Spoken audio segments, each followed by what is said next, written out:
The first breath you take tomorrow morning holds a decision most people lose before they're fully awake. Silence surrounds you, the world hasn't started pulling yet, and in that brief pause between sleep and consciousness, you stand at a crossroads. One direction hands your power to every notification, worry, and distraction waiting on your phone. The other direction claims ownership of the next 24 hours before anyone else can touch them. Marcus Aurelius faced this identical moment thousands of years ago. Emperor of Rome, commander of armies, yet every sunrise he wrestled the same resistance you feel when that alarm sounds. He captured the struggle in words meant only for himself. At daybreak, when reluctance grips you, remind yourself, I rise to do the work of a human being. Not as someone chasing comfort, not as someone crushed by circumstances, as someone who selects discipline over drifting, strength over surrender. Your mind becomes either your greatest ally or your most effective jailer, and that verdict arrives within 30 minutes of opening your eyes. The majority surrender their authority before breakfast touches their lips. They reach for the device, they absorb chaos, they invite comparison and anxiety to flood their mental space. By the time awareness kicks in, the hours already belong to someone else, but that pattern ends for you. This morning rewrites the script. Stoic philosophy delivers a single, cutting insight through all the noise. External events escape your command, but your internal response belongs entirely to you. And that command begins the instant consciousness returns. It begins when you declare that this specific, never-to-be-repeated morning will not evaporate into automatic living. Seneca left us this warning: imagination manufactures far more agony than reality ever delivers. Stop manufacturing suffering. Stop mentally rehearsing disasters that haven't occurred. Start directing your morning with deliberate intention instead.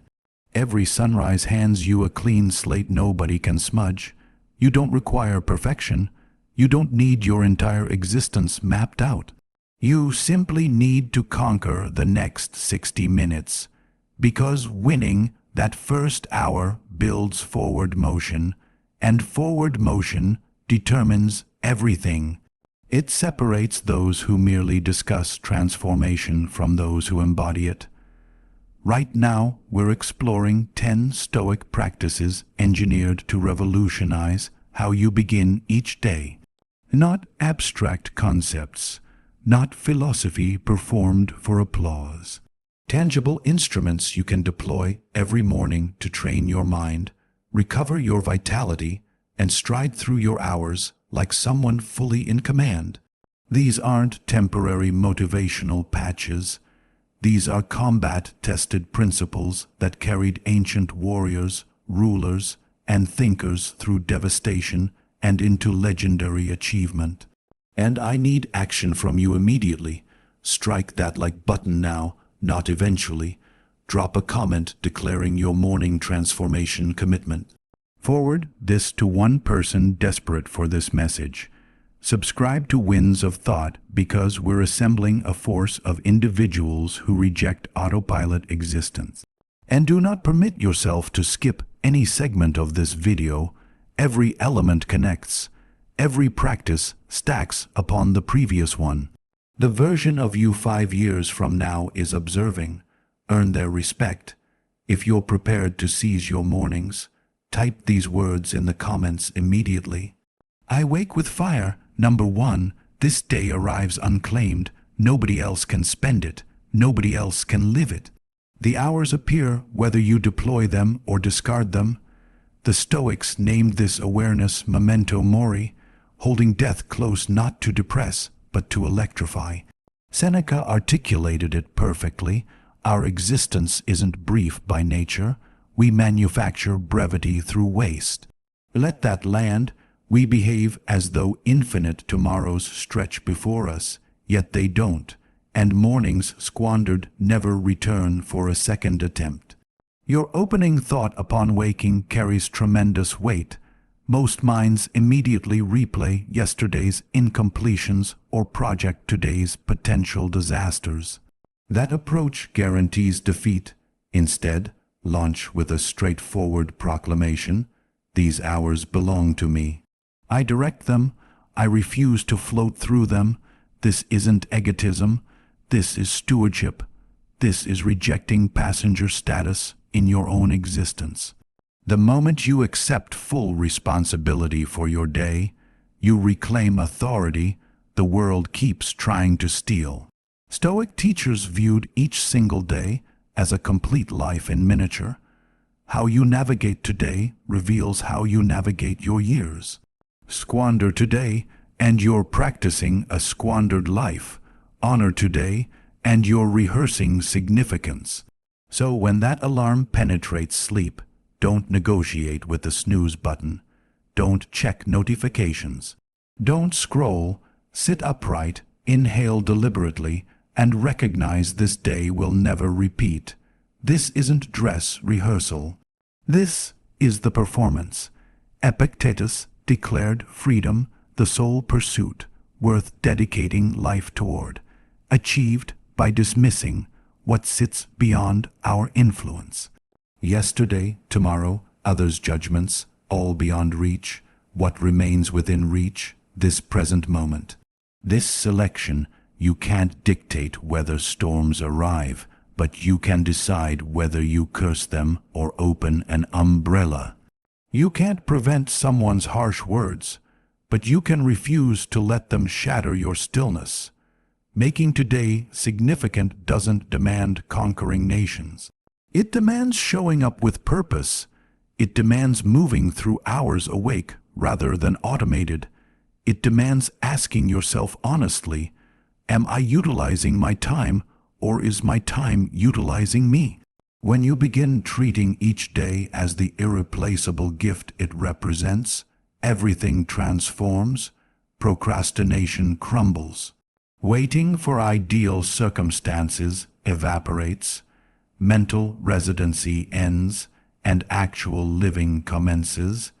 This day belongs to no one else. Don't discard it. Don't store it away. Inhabit it fully. Post your declaration now. Comment, "I claim these hours." Number 2, your mind architects your experience.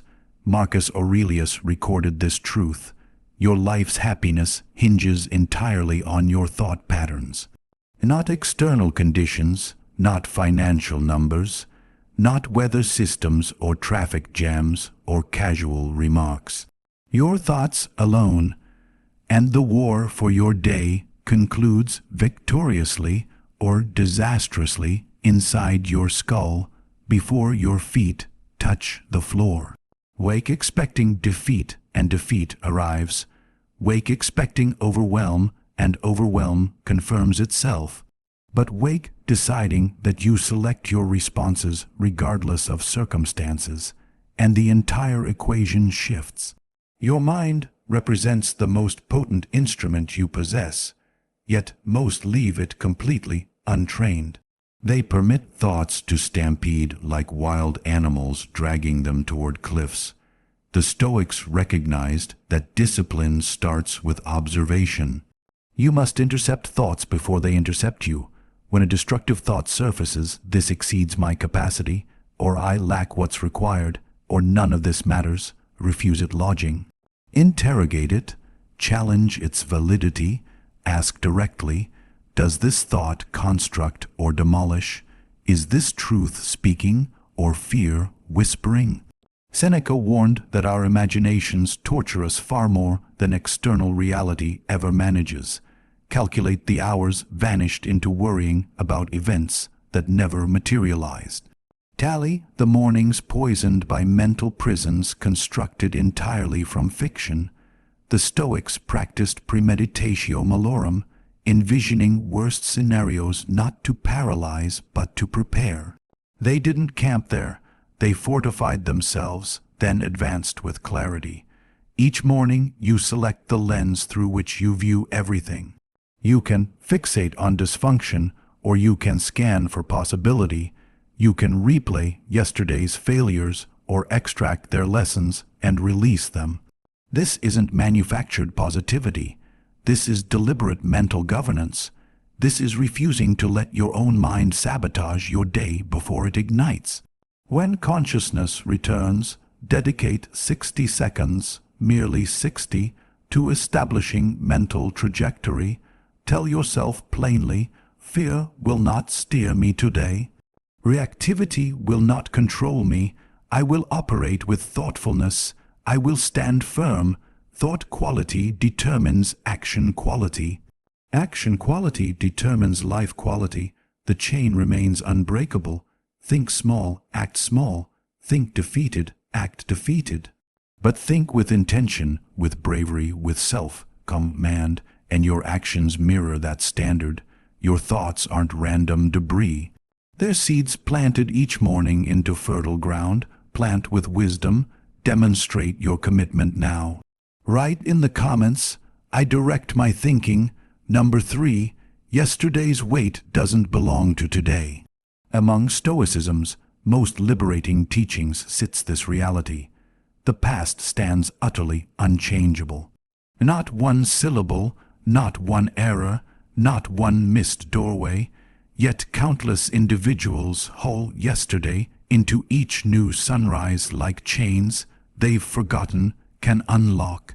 We rise replaying what we should have articulated, what we should have pursued, who we should have become. And while we remain imprisoned by what's finished, today slips through unnoticed. Marcus Aurelius instructed himself to contain attention within the present, not because history lacks significance, but because grasping it steals current power. Every morning delivers a reset mechanism, an opportunity to begin unburdened, to release dysfunctional patterns, and stride forward without regrets, heaviness. This doesn't mean disregarding mistakes. The Stoics valued reflection deeply. They practiced evening review, extracting wisdom, then improving. But extraction differs entirely from entrapment. Extraction declares, I recognize my misstep and will adjust course. Entrapment insists, I can't believe I failed. I'm fundamentally broken. Alteration seems impossible. One propels forward, the other bolts you in place. Epictetus taught that our own judgments disturb us, not events themselves. The past isn't actively hurting you. The narrative you keep reciting about the past inflicts the damage. Perhaps you collapsed under pressure. Perhaps you wounded someone. Perhaps opportunity knocked and you didn't answer. Those events occurred, but who determined they must define your identity permanently? Who declared you cannot open your eyes transformed? Stoic philosophy championed the supremacy of now. They believed every moment offers fresh opportunity to embody virtue, to operate with wisdom, to commence anew. Releasing yesterday isn't erasing its existence, it's refusing its continued governance, it's recognizing you transcend your lowest moment. You exceed your largest mistake. You remain capable of evolution, of change, of presenting yourself more aligned today than yesterday. And this begins with a single, deliberate choice. Leave what belongs behind you exactly there. When consciousness returns tomorrow, inquire honestly, am I transporting unnecessary cargo? If affirmation arrives, set the burden down. Extend forgiveness inward. Extend forgiveness outward. Not because recipients deserve it, but because you deserve stillness. You deserve to navigate your hours unchained. What's concluded stays concluded. Today stands before you, and you alone decide what accompanies you into it. Show readiness to advance. Type, I release what I cannot revise. Number 4, command your internal world first. The Stoics devoted enormous attention to the mind for an undeniable reason. Everything originates there. Every emotion, every action, every outcome. Your complete lived experience flows from the territory between your ears. Epictetus stated it without ambiguity: dominion over your mind, not external circumstances, unlocks genuine power. Grasp this principle and strength follows. Most spend their mornings in reaction mode.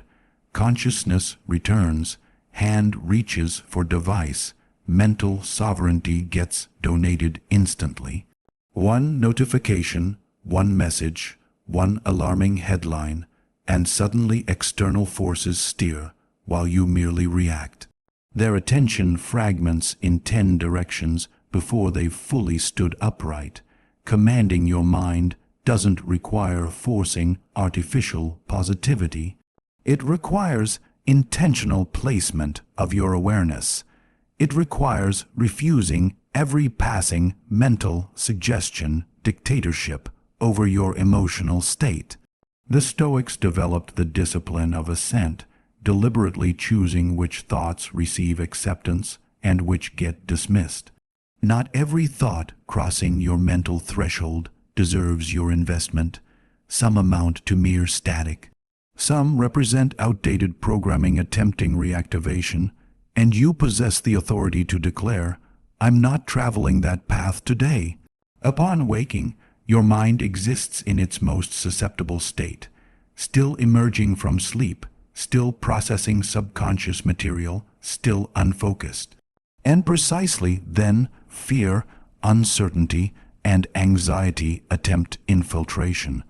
They recognize your defenses haven't fully mobilized. So they murmur suggestions: "You're insufficiently prepared," or "today will overwhelm you," or "effort seems pointless." Without vigilance, those whispers become beliefs. Here's the liberating reality: those thoughts aren't your identity. They're mental weather patterns passing through, and you bear no obligation to obey them. The Stoics cultivated morning practices not from superstition, but from understanding that the mind requires deliberate structure. Before any external engagement, seize command, sit in stillness briefly, breathe with awareness, center yourself. Reconnect with what holds genuine importance. Reconnect with who you intend to become. This isn't meditation pursued for tranquility alone. This is preparation. This is you gripping the reins before the day attempts to buck you off course. Marcus Aurelius began mornings reminding himself he'd encounter meddling, ungrateful, arrogant individuals. He wasn't cultivating pessimism. He was fortifying his mind so nothing could ambush his equilibrium. When internal command establishes first, everything subsequent flows more smoothly. Overreaction diminishes. Spiraling ceases. One challenging moment no longer contaminates the 10 that follow. You navigate your hours with lucidity, with purpose, with authentic power. And none of this materializes accidentally. It materializes because you determined, in those first waking moments, that your mind belongs exclusively to you, and no external entity receives permission to confiscate it. Assert your sovereignty in the comments. I govern my inner world. Number 5, launch powerfully, conclude even stronger. Physics describes momentum. An object in motion continues moving. Your existence operates identically. How you commence your morning generates momentum that propels through every remaining hour. Begin sluggishly, scattered, half, committed, and that energetic signature accompanies you. But begin with clarity, with concentration, with decisive movement, and you construct a force increasingly difficult to halt. The Stoics grasped this profoundly. They didn't await motivational feelings. They didn't wait for inspirational lightning. They acted, and the necessary energy followed. Seneca urged, start living immediately and treat each individual day as a complete lifetime. Meaning, you don't gradually warm into your day. You don't ease gently forward. You engage it with purpose, not with frantic stress or aggression, but with deliberate intention. You identify what carries greatest significance, and you address it immediately, not later, not when comfort arrives. First, because conquering the morning conquers the day, and conquering the day conquers your life, the equation holds. Launching powerfully doesn't necessitate monumental achievement. It necessitates meaningful action. Perhaps 10 minutes of reading, perhaps physical training, perhaps journaling, perhaps attacking the most demanding task while mental freshness persists. Whatever form it takes, it should generate the sensation of victory before most people have even begun stirring. The Stoics labeled this practicing virtue, executing right action, particularly when difficulty peaks. But here's the critical element. Powerful launching represents only half the equation. You must also finish with even greater strength. Many ignite brightly and extinguish by midday. They craft ambitious plans and abandon them midway. The Stoics despised this pattern. They championed perseverance, reliability, completion. Marcus Aurelius emphasized simply performing right action. Everything beyond that holds no relevance. This isn't about theatrical displays. This is about faithfulness to your commitments. This is about executing what you declared you would, even unwitnessed, even when monotony sets in, even when difficulty intensifies. Each morning, pose 2 questions. How will I commence today, and how will I complete today? Because the uncomfortable truth remains, strong starts with weak finishes equal wasted potential. But strong starts paired with strong finishes, that architecture constructs a life deserving pride. That architecture constructs genuine discipline. That architecture constructs unstoppable momentum. Launch strong, remain strong, finish strongest. Declare your commitment. Comment, I complete what I begin. Number 6, execute immediately. Don't delay. Procrastination operates as a silent assassin. It doesn't announce its presence with shouting. It simply breathes suggestions. You can address this later, and before recognition dawns, later transforms into never. The Stoics maintained zero tolerance for postponement. They understood time represents the single unrecoverable resource. Marcus Aurelius delivered this urgent counsel. Consider yourself already deceased. You've completed your previous living. Now utilize what remains properly. That's not morbidity. That's immediacy. That's the wake-up call most ignore.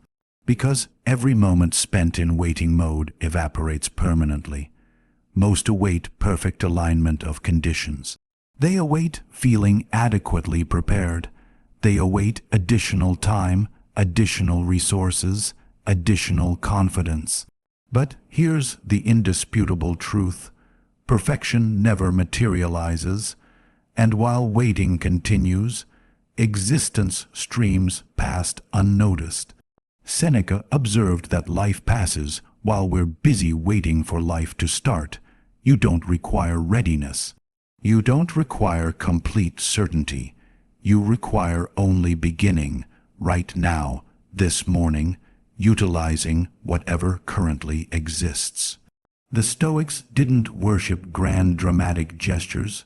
They worshipped small, reliable, consistent actions. They worshipped doing what's possible with available resources in present location. Action functions as anxiety's antidote. When mental entrapment occurs, overthinking, catastrophizing, imagining worst-case scenarios, action slices through all of it cleanly. The action's perfection matters minimally. Movement itself matters because movement births clarity. Movement births momentum, and momentum births tangible results. the longer postponement extends, the more difficult initiation becomes. The more contemplation occurs about doing something, the more justifications emerge for avoiding it. But when action occurs immediately, fear receives no opportunity to dissuade. Epictetus taught that nothing great materializes suddenly. But crucial understanding follows. Great things materialize through immediate, repeated action, not tomorrow, not next week, now. Every morning presents opportunity to practice immediacy, to cease internal negotiation, to cease excuse manufacturing, to cease the "I'll handle it later" reflex, and simply execute now. The action needn't be enormous. Arrange your bed, endure cold water, compose one sentence, perform 10 push-ups.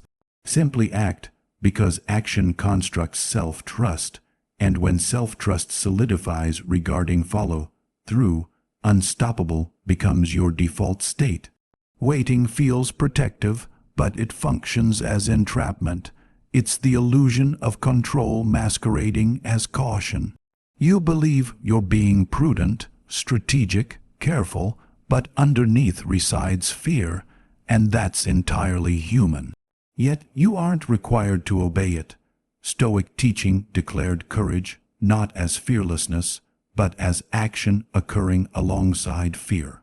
So acknowledge fear's presence, recognize it, then execute the required action anyway. Act now, not because desire compels you, but because you've become someone who acts.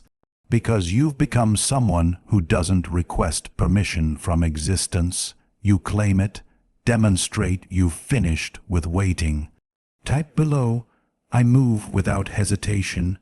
Number 7, concentration generates your vitality. Here's a concept most people completely reverse. They believe energy must precede focus, but reality operates oppositely. Focus produces energy.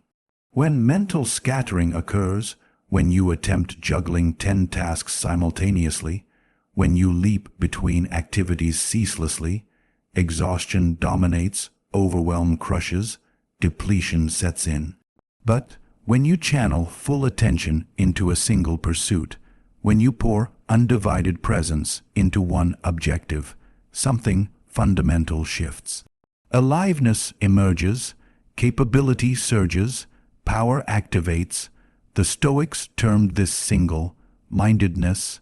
They recognized the fragmented mind as the suffering mind.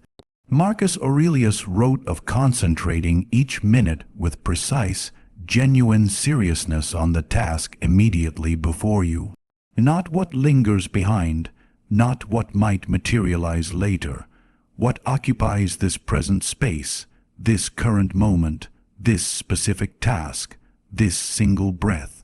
Because full presence eliminates energy expenditure on worry. Full presence stops attention leakage toward distractions.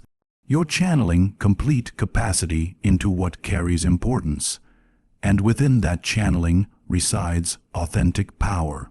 Every morning, distractions position themselves awaiting your arrival. Your device, your inbox, social platforms, news feeds, other people's emergencies. And each instance of yielding to distraction represents surrendering another fragment of your vitality. The Stoics comprehended attention as a finite reserve. You possess only so much, and wherever you direct it determines what you construct, what you achieve, and who you ultimately become. So defend it fiercely, protect it vigilantly. Don't permit the external world to confiscate it before your day properly begins. Seneca declared that attempting presence everywhere results in presence nowhere. When multitasking, nothing receives quality execution. You're merely diluting yourself across surfaces, but when focus locks, genuine focus on a single endeavor, execution improves, speed increases, and satisfaction expands throughout the process. Focus transcends mere productivity concerns. Focus equals presence, Focus equals honoring the moment you inhabit. Focus equals declaring, "This carries significance. I'm fully here. I'm not fractionally present. I'm entirely invested." Each morning, determine your focal point. What single thing, if accomplished today, would render everything else simplified or unnecessary? Address that first. Grant it complete, undivided attention. No device, no interruptions, no fragmented consciousness. Simply you and the work. The Stoics maintained virtue carries its own reward, but focus constitutes your hidden advantage. Focus separates those who drift through existence from those who direct it, and focus initiates the moment consciousness returns with the decision. Today, I will embody full presence. Today, I will concentrate. Announce your decision to the world. Comment, "I focus with deliberate purpose." Number 8, modest victories accumulate into greatness. A deception circulates suggesting success must appear massive to carry meaning. That unless we're executing enormous leaps, genuine progress eludes us. The Stoics understood differently. They recognized that magnificence isn't constructed in singular, explosive moments. It's constructed through thousands of small, consistent, largely invisible actions. Epictetus noted that well-being manifests through small steps, yet constitutes no small achievement. Every morning, you rise and accomplish one modest thing correctly. You're constructing something significant. You're generating momentum. You're transforming into someone new. Contemplate this pattern. Discipline doesn't emerge from one monumental decision. Discipline emerges from repeating the same modest decision relentlessly. Strength doesn't build from single heavy lifts. It builds repetition by repetition, session by session. Your mind follows identical principles. Each morning you select rising over snooze. Button surrender, that's a victory. Each morning you select intentional starting over mindless scrolling, that's a victory. And these victories, they accumulate, they compound, they transform into something formidable. Marcus Aurelius inscribed privately that power exists over mind, not external events, and recognizing this unlocks genuine strength. He wasn't composing for public consumption. He was reminding himself, daily, the most powerful individual in Rome awakened and still required fundamental practice. He still required reminders about maintaining focus, maintaining humility, maintaining discipline, because he understood small daily practices as the anchor. They're what maintain grounding, they're what preserve sanity, they're what sustain fortitude. Small victories deliver evidence. Evidence of your capability, evidence of your follow-through, evidence that you transcend merely discussing transformation. You're someone actively creating it, and that evidence constructs confidence, not boisterous, performative confidence. Quiet, immovable confidence, the variety requiring no announcement, the variety that simply knows. Every morning represents opportunity to collect another victory, to demonstrate to yourself once more that you're the variety of person who appears consistently, who honors commitments, who refuses capitulation. Don't diminish the significance of small actions, arranging your sleeping space, consuming water, dedicating 5 minutes to breathing, recording one objective. These aren't trivial pursuits, they're foundational elements, they're construction materials. And across time, those materials assemble something magnificent. The Stoics didn't pursue notoriety. They pursued excellence within ordinary moments. They pursued consistency. They pursued small, daily virtue. And that pursuit produced their greatness. So begin modestly, achieve modestly, and observe how those modest achievements expand into a life warranting genuine pride. Small, consistent steps build mountains over time. Celebrate your advancement. Write, modest steps guide my progression. Number 9, self-calm, and unlocks genuine freedom. Most perceive discipline as confinement. They view it as limitation, constraint, perpetual denial of enjoyment. But Stoic understanding penetrated far deeper. Self-command delivers liberation. Without discipline, you exist enslaved. Enslaved to impulses, enslaved to emotional fluctuations, enslaved to every distraction demanding attention. You wake and immediately your device governs you, your cravings govern you, your moods govern you, you're not experiencing freedom. You're being thrown about by forces you never consciously selected. But when discipline becomes practice, you reclaim the steering mechanism. You choose, you direct, you pilot your own existence. Epictetus formerly enslaved himself, inscribed words carrying profound weight. No individual qualifies as free who hasn't mastered their own internal domain. He understood authentic freedom's nature. It's not about pursuing every desire whenever appetite strikes. That's chaos wearing freedom's disguise. Authentic freedom means possessing the capacity to execute what carries significance even when every feeling protests.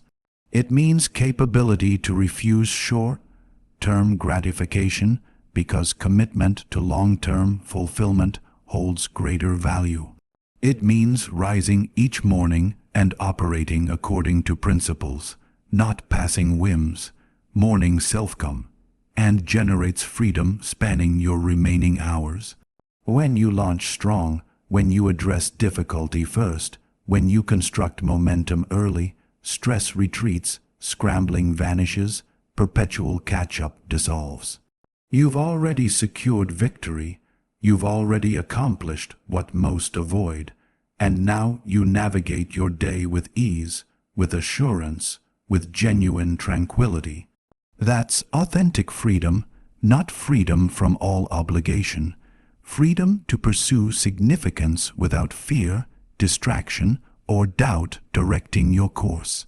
Seneca identified the most powerful individual as one holding command over their own internal state. And that command isn't discovered in motivation. Motivation proves unreliable. It arrives and departs like weather patterns. Discipline persists. Discipline appears when motivation vanished entirely. Discipline functions as the bridge connecting aspirations to accomplishments. It distinguishes those who dream from those who execute, and every morning delivers another opportunity to practice, to strengthen, to demonstrate that comfort doesn't govern you. Choice governs you. The beautiful paradox reveals itself. Increased discipline produces increased sensations of freedom. Because discipline eliminates mental debris, it eliminates guilt, eliminates regret, eliminates the persistent internal accusation of "I should have acted differently." You know you appeared fully. You know you contributed your portion, and that knowledge delivers peace. That knowledge delivers liberation. So cease resisting discipline, welcome it, construct it, allow it to shape your mornings, because discipline isn't freedom's adversary. It's freedom's pathway. Claim your liberation below. Type self-calm and releases me. Number 10, you alone determine in your day's character. Here stands the ultimate Stoic truth demanding your comprehension. No external rescuer approaches to salvage your hours. No one else will inject meaning into them. No one else determines your emotional state, your actions, or your accomplishments. That responsibility rests entirely upon you. Marcus Aurelius recorded that minimal requirements exist for a fulfilling life. Everything necessary resides within your thinking patterns, not within circumstances, not within external occurrences, within your responses, within your selections, within your mental framework. Every single morning positions you at a junction point. One route leads toward reactivity, permitting the world to dictate your energy, your disposition, your trajectory. The alternate route leads toward intention, determining who you'll embody regardless of what the world launches toward you. The Stoics oriented their lives around a straightforward principle: you govern your internal landscape, and that governance suffices completely. You cannot dictate meteorological conditions. You cannot dictate traffic patterns. You cannot dictate others' words or behaviors. But you can dictate how you encounter everything, and that capacity, that's your authentic power. When consciousness returns, you're not awakening to a pre-written narrative. You're awakening to a blank surface, and the instrument of inscription rests in your grip.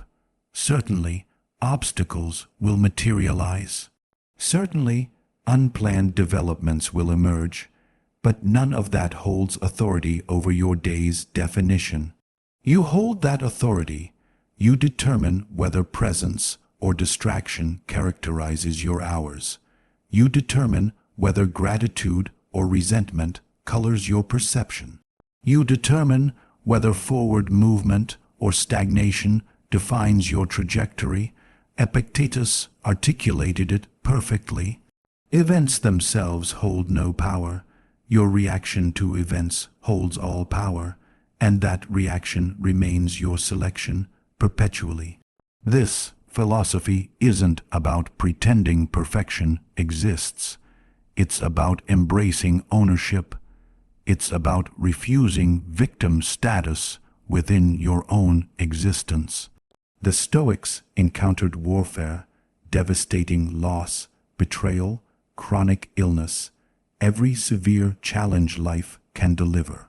Yet, they selected responding with fortitude, with grace, with practical wisdom. They didn't ask why misfortune targeted them. They asked what possibility existed within the situation, and that pivot from victimhood to agency transforms absolutely everything. It transforms emotional experience. It transforms behavioral output. It transforms identity itself. So each morning, reaffirm the truth. I hold deciding power. I decide how commencement unfolds. I decide where focus lands. I decide what receives my energetic investment. I decide whether today evaporates wasted or becomes genuinely inhabited. No external force can appropriate that authority, not superiors, not circumstances, not personal history. You serve as the author of your day. You function as the commander of your mental domain. And when authentic ownership of this truth solidifies, when you cease awaiting permission from existence and begin granting permission to yourself, fundamental transformation occurs. Drifting terminates, directing initiates, and at that junction, genuine unstoppability emerges. Own your authorship completely. Comment: I compose my day's narrative. If these practices resonated with you, if you felt something shift while listening, then take action right now. Strike that like button and help this message reach others who desperately need it. Subscribe to Winds of Thought and join a community committed to living deliberately, not automatically. The ideas you've absorbed today only create change when applied. So tell me in the comments, which of these 10 practices will you implement tomorrow morning? I read every response, and your commitment might inspire someone else to transform their life. Share this video with one person who's been struggling, one person who's been drifting, one person who forgot their own power. Be the reason someone wakes up differently tomorrow. Your future self is watching every choice you make today. Give them something to be proud of. Wake up tomorrow and win that first hour. Everything else follows.